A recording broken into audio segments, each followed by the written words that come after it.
So the first thing I wanted to kind of just crack the bottle open with on you is, what are some of those common misconceptions that dealers have regarding the cost of BDC services versus the value of those services? Yeah, so I guess the best way to start us off, I think, is to try to, go back into history when I started a BDC, and then we rolled it out to our group in New England, the 13 dealerships.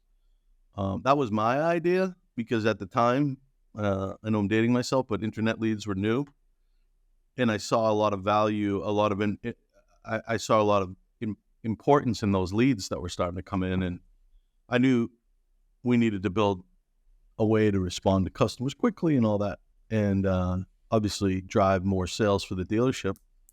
And over time, running a BDC or doing it with a sales team, going cradle to grave, or however you really want to do it, can be done.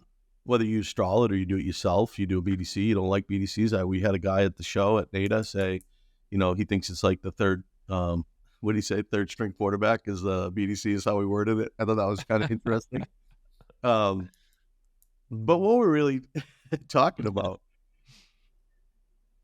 is, the mindset of the dealer, right? And what are the expectations? Why do they have a BDC? What are their expectations for their sales team? What are their expectations for an outsourced BDC? And it's interesting because I have lots of talks with lots of general managers, and we talk about that usually up front. And listen, I went to NADA school. I ran a dealership. It's like running 4 businesses under one roof. You got to manage a sales team, actually 5 if you include F&I team, used car department, service department, parts department, and then a BDC, so make it 6, and then maybe a body shop, make it 7. It's complicated. Yeah.